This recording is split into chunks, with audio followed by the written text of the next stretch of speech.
Ayaw ni Apo Diyos kakabsat, ti barangay Kabagan, nimbag nga malumtay amin. At agyawan kami manen ti gundaway miita nga umay, kadayto nga barangay, tapno dagiti.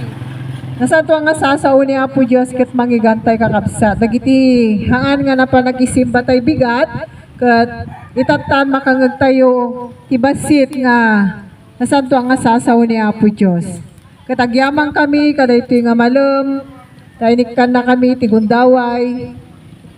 Ni Apo Diyos, tapno, nagito nga sasaunag, may waragawag, kadayto nga malum kakabsat. Katagyaman kami unay, hallelujah, kadayto nga malum kat makangag tayo, kadagiti sasaw ni Apo Diyos.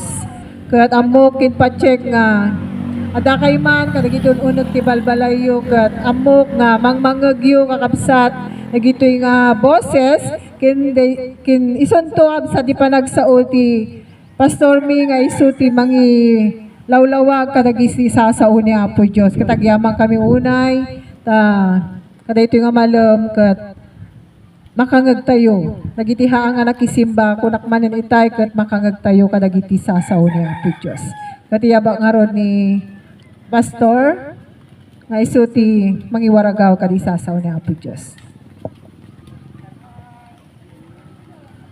Magandang hapon po sa ating lahat. Praise. Naimbag Gamalam, Barangay Kabagan. Tayo po ay panandaliang magbigay ng time sa pagkikinig ng salita ng Diyos. Ito po yung pagmamahal ng Diyos sa atin. Nagpapadala siya ng mga lingkod niya upang ipangaral sa atin ang salita ng Diyos na magbibigay po sa atin ng pagkaunawa sa katotohanan dahil ang salita ng Diyos ay katotohanan. Amen? Ang salita din ng Diyos ay buhay. Ayan ang sinasabi po ng banal na kasulatan sa Hebrews chapter 4 verse 12. Ang salita ng Diyos ay mabisa at makapangyarihan. Sabi niya po doon, na nakakaalam ng pag-iisip ng tao at may kakayanan maging sa pagitan ng kaluluwa at espiritu ng tao ay talagang napag-uunawa. Amen, ng salita ng Diyos. Ganun po ang salita ng Diyos. Powerful. Kaya magandang hapon sa ating lahat. Nais po namin na ibahagi sa inyo ang salita ng Diyos at ito yung pagmamahal ng Diyos at hindi po upang mag-akay sa inyo sa relihiyon. Hindi po yun ang purpose po namin upang dalhin kayo sa mga sekta o relihiyon. Hindi po. Kundi iparating po sa inyo na mahal po tayo ni Jesus Christ. Amen. Siya po yung napako sa krus ng Kalbaryo para ipadama sa atin ang pagmamahal niya upang bayaran niya, tubusin niya tayo mula sa ating pagkasadlak mula doon sa kasalanan. Amen. Yan ang dahilan kung bakit po maraming nangangaral sa mga churches, sa mga tabi ng kalsada, sa palengke, sa iba't ibang dako ng mga lugar. Bakit nila ipinapangaral ang salita ng Diyos? Dahil po merong Jesus na nag-alay ng buhay para sa lahat. Amen. Dahil alam ng Diyos ang kalalagayan ng tao. Tayong mga tao, alam ng Diyos ang ating kalalagayan. Amen. Tayo po ngayon ay darako dito po sa ating pag-uusapan. Topic po sa John chapter 10 verse 9 and 10 na ganito po ang sinasabi. Sa New Testament, sa John chapter 10 verse 9, sabi niya po dito ni Jesus Christ, I am the door, by me if any man enter in, he shall be saved, and shall go in and out and find pasture. Sabi ni Jesus, ako ang pintuan. Ang sino mang taong pumapasok sa akin, siya ay maliligtas. Papasok siya at lalabas at makakasumpong ng pastulan. Sa verse 10, in John chapter 10, verse 10, the thief cometh not but for to steal and to kill and to destroy.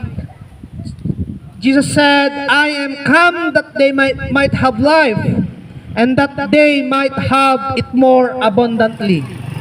Sa Tagalog, hindi pumaparitong magnanakaw, kundi upang magnakaw, at pumatay at pumuksa. Sabi ni Jesus, ako'y naparito upang sila'y magkaroon ng buhay at magkaroon ng kasaganaan na ito. Paraydayaw, tisaw tiapo, kakabsat, ito po ang salita ng Diyos na ating binasa dito sa John chapter 10, verse 9 and 10. Ipinapakita po sa atin dito, mga kapatid, kakabsat, kaibigan, na si Jesus sa verse 9, siya po yung pintuan na kailangan natin pasukan. Naniniwala po tayo na ang pintuan na sinasabi ni Jesus ay may kaligtasan. Amen. Hindi katulad po yung sinasabi ng maraming mga reliyon na kapag pumasok kayo sa reliyon namin, maliligtas kayo. Pero makikita natin ang resulta ng marami na pumapasok ng mga religyoso, hindi nababago ang buhay. Pero kung ang pintuan na papasukan natin, at ito yung sinasabi ni Jesus sa pintuan niya, sigurado maliligtas po tayo at mababagong buhay natin dahil hindi maaring magkakamali ang salita ng Diyos. Hindi maaring magkakamali. Dahil ang sabi ni Jesus, ako ang pintuan ng sinumang taong pumapasok sa akin ay siya'y maliligtas. Yes, 100% maliligtas ang tao na kapag pumasok tayo kay Jesus. Si Jesus Christ po yung napako sa krus ng Kalbaryo para sa ating lahat. 2,000 years ago, ang nakakaraan, ang nakalipas na mahigit na, may Jesus na napako sa krus ng Kalbaryo, mga kapatid, dahil nung panahon po nila, ang pinapako lang sa panahon po nila sa krus ng Kalbaryo yung mga taong may kasalanan. Praise. Yung mga taong may matinding kasalanan, yun lang ang pinapako sa panahon nila, yun yung kabayaran ng kasalanan nung panahon nila. Nung mga panahon, nung unang panahon, di ba meron po tayong tinatawag na bitay, di ba? Doon sa ating batas. Doon sa panahon nila Jesus, pagpako sa krus, yun po ang ginagawa sa mga matitinding kasalanan na nagagawa po nung unang panahon. Hello?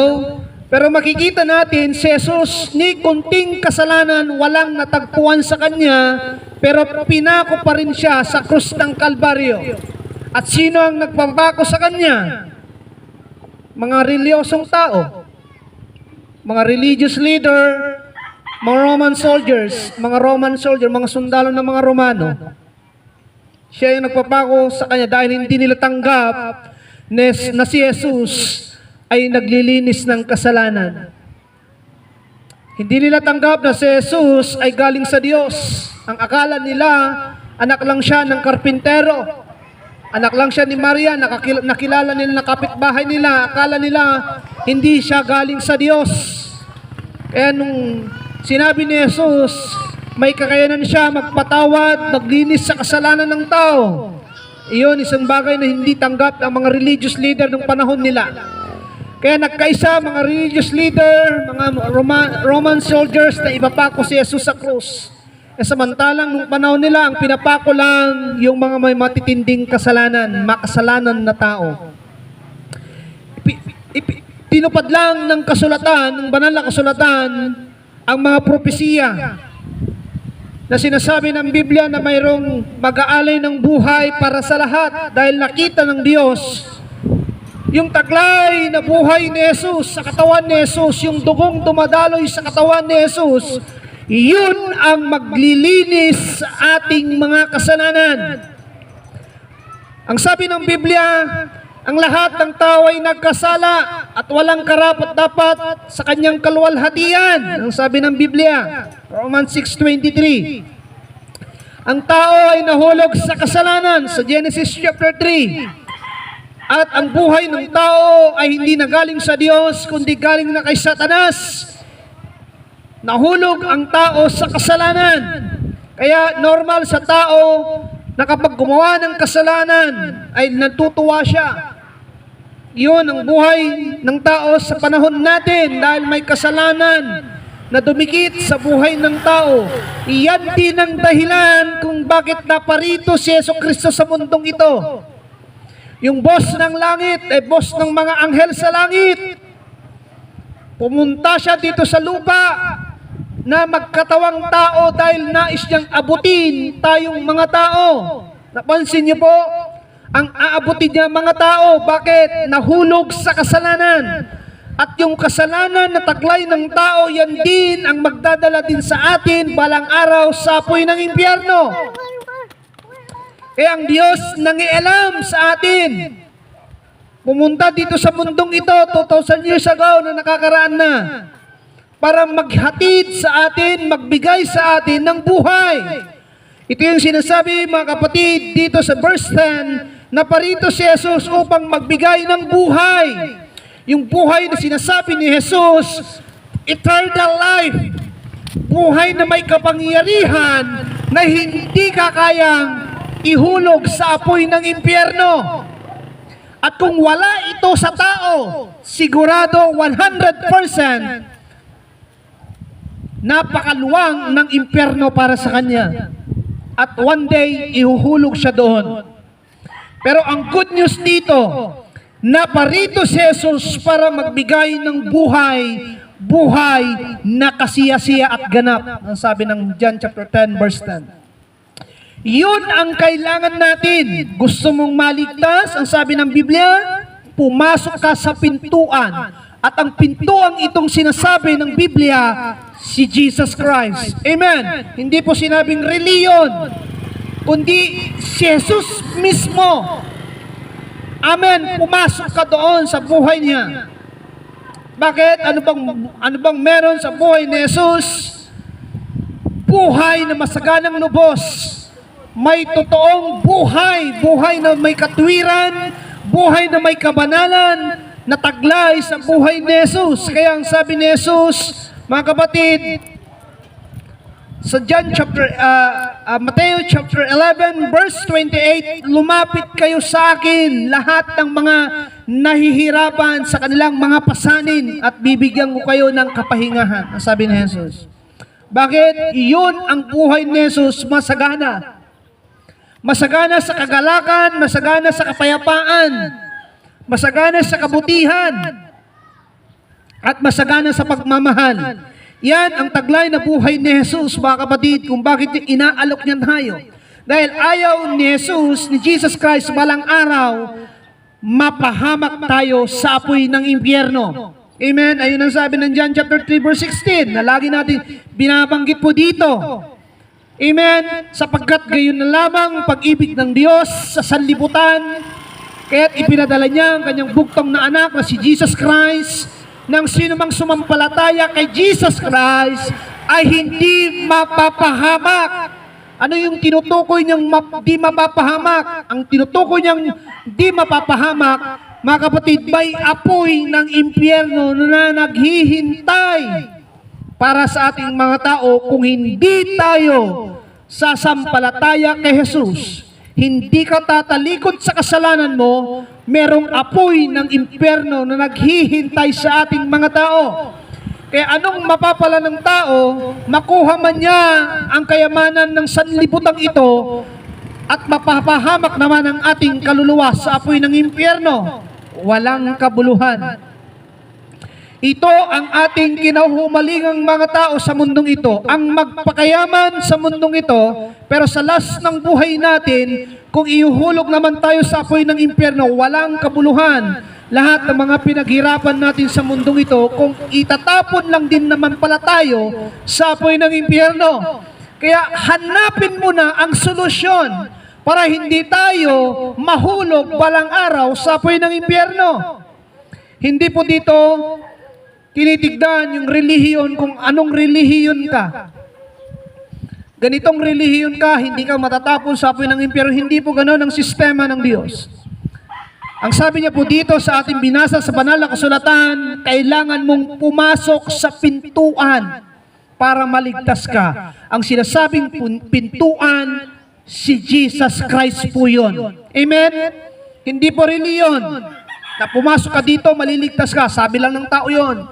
Pero maniwala ka sa sinabi ng salita ng Diyos. Dahil ang tao, ang sabi ng Biblia, likas na nagkakasala ang tao. Likas na sinungaling ang tao. Amen. Pero kung ang Diyos, ang salita ng Diyos, ang nagsalita, mga kapatid, walang halong kasinungalingan kahit konti. Pure ang salita ng Diyos sa katotohanan. Amen? Kaya kung gusto mo one day na makapunta tayo sa kaharian ng langit, darating ang panahon, nahihinto ang hininga sa ating katawan, sa ating ilong. Darating yan. May kapanahunan. Mga kapatid, siguraduhin mo na sa kaharian ng langit tayo pupunta. Kasi kung wala ka sa langit, sigurado sa impyerno tayo nandoon nun. Kung wala ka sa impyerno balang araw, ang ibig sabihin lang nun, nasa kaharian ka ng langit. Ganun lang yun. Kung wala ka sa buhay, nasa kamatayan tayo. Kung wala ka sa kamatayan, nandun tayo sa buhay. Siguraduhin po natin kung nasa saan tayo, kaya piliin natin yung pinakamahalaga sa lahat. Kung wala ka doon sa tinatawag na liwanag, nasaan tayo? Nasa kadiliman. Kung wala ka sa kadiliman, ang ibig sabihin lang nun, nasa liwanag ka. Amen? Hallelujah. Kaya itong itinuturo, ipinapangaral ko dito na si Jesus, na siyang napako sa krus ng Kalbaryo, yun po ang kailangan nating kilalanin sa buhay na ito. Amen po ba? Huwag kang titigil na hindi mo siya nakikilalang lubusan. Amen. Hallelujah. Sabi ni Jesus Christ, pag-aral kayo sa akin, learn of me. Matuto kayo sa akin, sabi ni Jesus Christ. Ang meaning kasi ng theology, ng mga maraming nag-aaral ng mga theology sa Bible school, theology means study about God. Yan ang meaning ng theology. Pero sabi ni Jesus Christ, learn of me. Matuto tayo sa buhay ni Jesus. Ano ba ang buhay ni Jesus? Buhay ni Jesus, matuwid, righteous, holy, banal. Nung nagkatawang tao nga siya dito, hindi siya nakitang gumawa ng kasalanan. Yung pagiging tao niya, divine nature. Pag sinabing divine nature, makalangit, may kabanalan na buhay na ipinamuhay ni Jesus bilang tao. Pero yung sa ating mga tao, tayong mga tao, yung nature natin, sinful nature, makasalanan na tao. Amen. Na nangangailangan ng pagliligtas ng Panginoon. Kaya tayong mga tao, kinakailangan nating kilalanin yung ating tagapagligtas ng sinasabi sa Acts chapter 4 verse 12, walang ibang pangalan na ibinigay sa silo ng langit kundi ang pangalan lang ni Jesus. The name of Jesus Christ, yun lang ang pangalan na magliligtas sa atin sa mundong ito. Amen. The powerful name, ang makapangyarihang pangalan, si Jesus Christ. Kaya sabi ng Biblia, lahat ng tuhod ay luluhod sa pangalan ni Jesus. Lahat ng mga labi magsasabing si Jesus ay Panginoon. Amen. Ang sabi pa ng ibang talata ng Biblia, ang lahat ng tumatawag sa pangalan ng Panginoon ay maliligtas. Ang tanong, may mga tumatawag pa ba sa pangalan ng Panginoon sa ating henerasyon ngayon? May mga lumalakad pa ba sa buhay ng ating Panginoon ngayon? O saka lang nila kailangan ng Panginoon kapag may problema sila sa buhay, may sakit sila na malalang sakit at karamdaman? Kapag 50-50 na ba tayo, saka lang tayo tatawag sa pangalan ng Panginoon? Mga kapatid, tiyakin natin ang buhay natin sa buhay na ito dahil hindi natin alam ang araw ng bukas na sabi ng Biblia. Malakas ka ngayon, hindi mo alam sa mga susunod na araw kung malakas ka pa. Buhay ka ngayon, yes, hindi natin alam kung sa mga susunod na araw buhay pa tayo.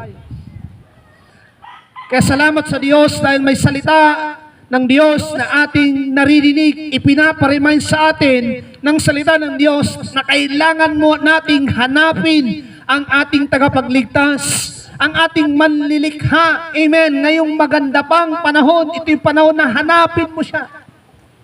Amen. Hallelujah. Mahal tayo ng Panginoon kung bakit ka nakakarinig ng salita ng Diyos. Kaya dito mga kapatid, sa ating pinag-aralan sa John chapter 10, verse 9, sabi niya po dito, ako ang pintuan ng sinumang taong pumapasok sa akin, siya'y maliligtas. At papasok siya at lalabas, makakasumpong ng pastulan. Makakasumpong o makakatagpo ng pastulan. Naniniwala tayo na kapag ikaw ay makapasok sa buhay ni Jesus, kayang tugunin ni Jesus ang lahat ng pangangailangan natin. Kaya niyang i-provide ang pangangailangan mo. Hindi ka niya pababayaan dito sa mundong ito. Kaya lalabas siya at papasok, makakatagpo o makakasumpong ng pastulan. Sa verse 10, ang sabi niya dito, naparito si Satanas upang magwasak, pumatay at manira,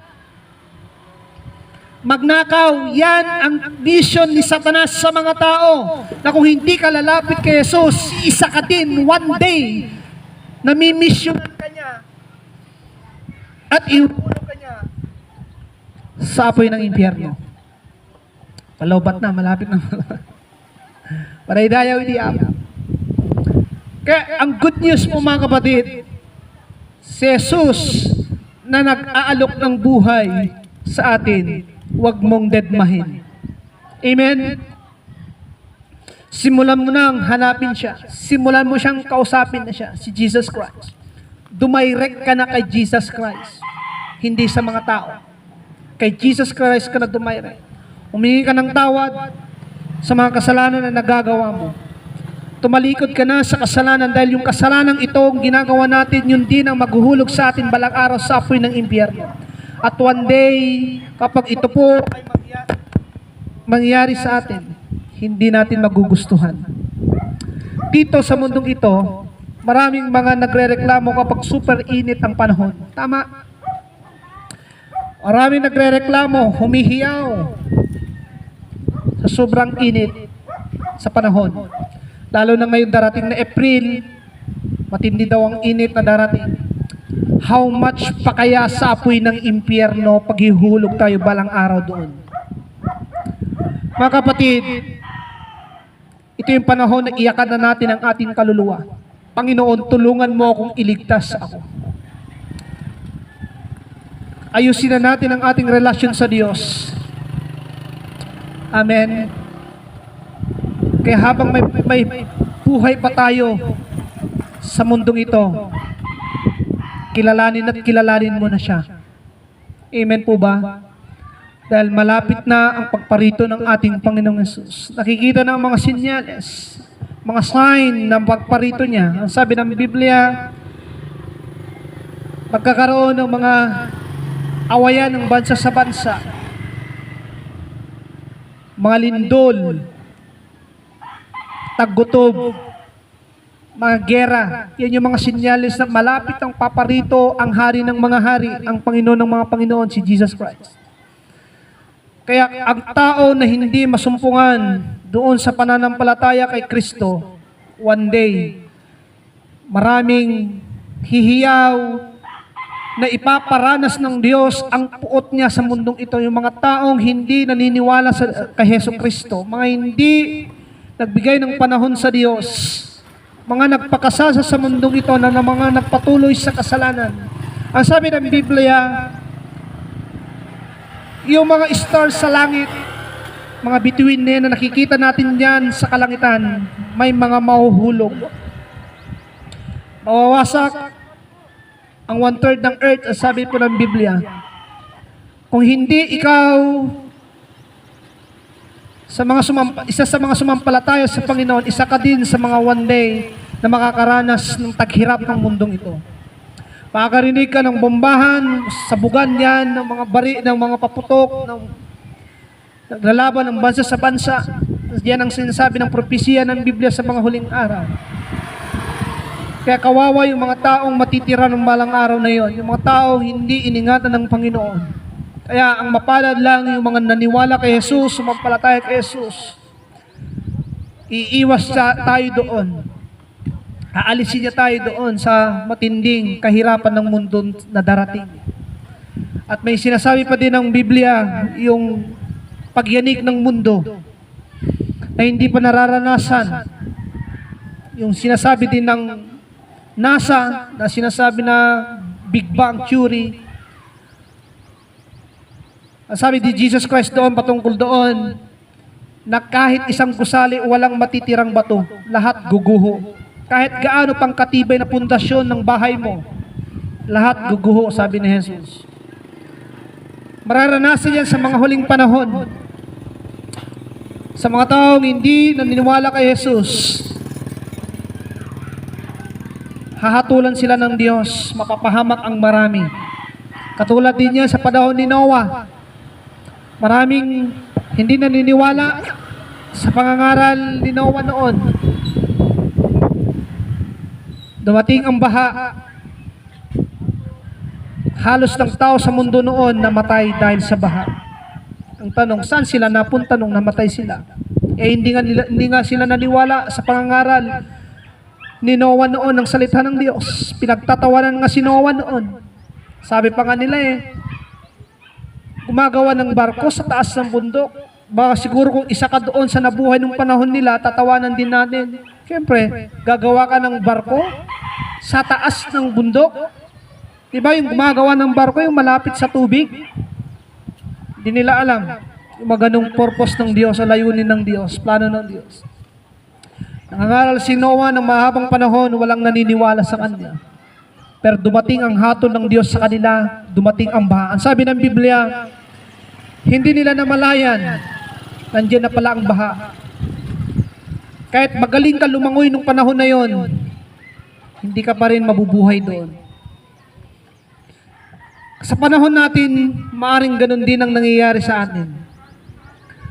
Ang salita ng Diyos, naririnig natin pero maraming hindi interesado. Pero one day, hatulan tayo ng Diyos. Ang hahatol din sa atin ang salita din ng Diyos. Mga salita ng Diyos na hindi natin pinaniwalaan, binigyan ng panahon, diyan din ang hatol sa atin. Mararanasan natin balang araw yung puot ng Diyos sa mundong ito. Kung mabubuhay ka man sa panahon na yon, mararanasan mo yon. Mahuhulog ang mga stars, ay grabe yun. Ang sabi pa ng Biblia, yung tubig magiging dugo. Ibang tubig ginagamit natin pang saing, ang tubig ginagamit natin pang inom. Tapos magiging dugo. May mga ganyang mga mangyayari. Maraming mga makamandag na mga kumakagat na mga animals. Kapag kinagat ka nun, grabe. Mga magsisilabasan ka nun. Mga matitinding salot. Grabe, hihiyaw ang mga tao sa panahong iyon. Kaya kung isa ka doon, kung isa ka sa hindi sasampalataya kay Jesus, mararanasan natin yun. Kung mabubuhay ka pa sa panahon na yun. Pero kung hindi naabot ang buhay mo, hindi mo mararanasan yun. Pero ngayon, kung kukunin man ang buhay natin ngayon, sa panahon na ngayon, sa panahon na ito, at hindi ka rin sumampalataya kay Jesus, apoy din ng impyerno ang bagsak natin. Pero isa lang ang dapat antiyakin natin ngayon sa panahon na ito. Kilalanin mo si Jesus na nagmalasakit ng buhay mo. Amen. Ginawa niya sa krus ng Kalbaryo para sa iyo. Hindi basta-basta yung ginawa ni Jesus Christ na magpapako sa krus. Mapako ka nga lang dito, di ba? Punta ka agad sa center, magpa-anti-tetano. Pero yung pako na pinako sa kamay ni Jesus, ibang malaking pako yun. At hindi lang yun. Bago siya ipako, anong ginawa muna kay Jesus noon? Sinaplit-saplitan. Alam niyo yung sabi ng Biblia, nung pagsaplit-saplit sa kanya doon ng mga latigo, hindi na makilala yung mukha ni Jesus na talagang mukha. Hindi na. Hindi po makilalang mukha yun. Talagang wasak na wasak yung mukha niya. Sabi ng Biblia, no beauty, wala nang kagandahang mukha. Ibig sabihin, hindi nang makita talagang mukha. Hubot, hubad. Ginawa ng mga Roman soldiers. Grabing ginawa sa kanyang kahihiyan. Lahat yon tinanggap ni Jesus yun.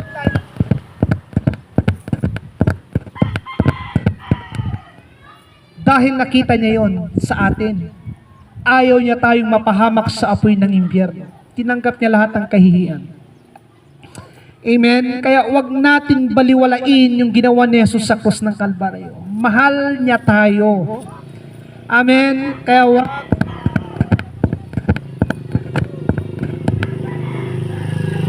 wag